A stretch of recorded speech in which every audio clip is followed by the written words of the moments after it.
Hello. Listen, it's been too long since I've done a video related to books. I love my records. I love my music, 1000%.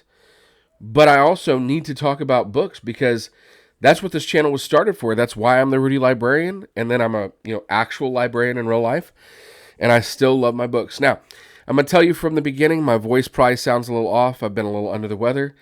Can't seem to shake it. The weather going back and forth, but we carry on. It's just life in Texas.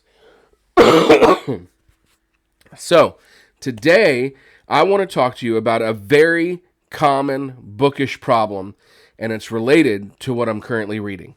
So, let's start by talking about what I'm reading, and maybe you'll understand what that bookish problem is as I continue to tell you. So, the first book that I'm currently reading, I am reading for my faculty book club. I'm a school librarian. I started a faculty book club when I became a school librarian. It's honestly one of the best parts of my job, and my coworkers are amazing, and I love it. We always have a lot of fun together when we do book club. So we read 4 books a school year. Basically, every 9 weeks we read a book, and then we get together and talk about it. The book we're currently on that we're going to finish over spring break is this one here. This is called Accountable, the true story of a racist social media account and the teenagers whose lives it changed, by Dashka Slater. Now, Dashka Slater also wrote The 57 Bus, which is an absolutely fantastic nonfiction book about a young boy and a young transgender kid who was set on fire on a bus by the young boy, and it kind of tells both of their stories. And it is really an amazing book. And I had read it before. When I found out this book was out, I was really interested to read it. I picked this book for our book club. It's fantastic. It's nonfiction. I will say I've been struggling to read lately. Some of that's just busyness, tiredness. My eyes have been having some problems over the last year. But I've been listening to the audiobook. It's really good.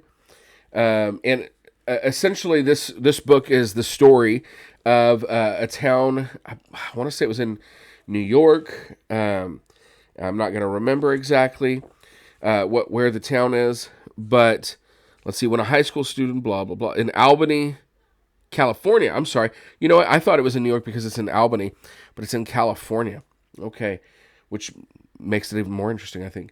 So in Albany, California, this kid who goes to school with a bunch of other kids, starts a racist Instagram account to be funny, but ends up really hurting a lot of people. It's a pretty private account, but it ends up hurting a lot of people, and it kind of follows that and the backlash on the kids, the community, all that kind of stuff. So, really, really interesting book. Now, right now, I am probably about 3/4 of the way through this book, and I'm really loving it. This is my priority because I have to be done with this in about 2 weeks. Okay? Now, if I just sat down and read, I'd probably finish the book in like a couple hours. But when you're an adult with a house, a wife and 2 kids, and a job that requires a lot of time, who's got time to do that, right? I'm so sorry about the cough. Next. This is a book I've been reading for a while, like over a year. I started this over a year ago. It's called Tolkien's Faith, a spiritual biography by Holly Ordway. And I really love this book. I made it I'm on chapter 16. I'm 141 pages in. This book is an academic book, so it has a lot of like back matter, like a lot of information in the back that's you don't really have to read. It's more of like appendices kind of stuff. It's helpful if you want to, but it's not required reading.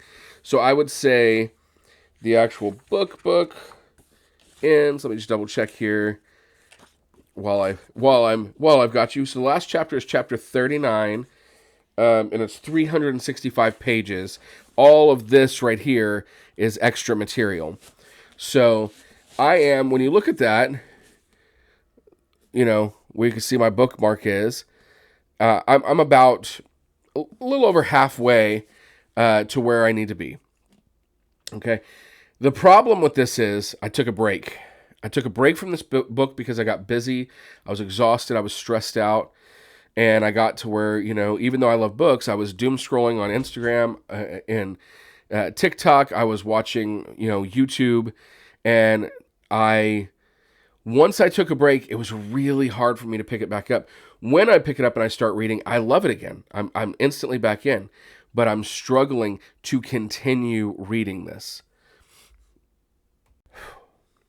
I told you that it's hard to get stuff done when you got kids running around here, and sure enough, had to pause the video and deal with something there. But the point with this book was, still love this book, have every intention of finishing it, but because of the nature of this book, I've had a harder time picking it back up and diving in, even though I really like it. This happened to me once before, too, with a book called Surprised by Joy, which was about C.S. Lewis, and I really loved the book. I have every intention of finishing that book, but I stopped. And sometimes when you stop, it is really hard to pick back up.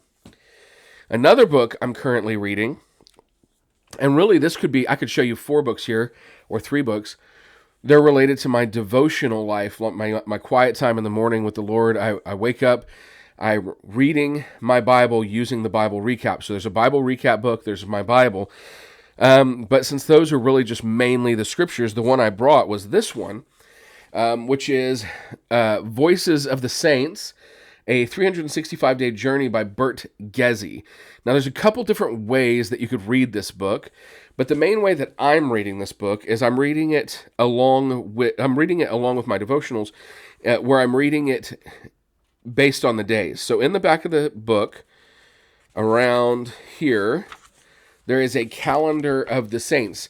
Now, the reason, so just to kind of explain, I did not grow up in a Christian faith that spent a lot of time talking about the saints.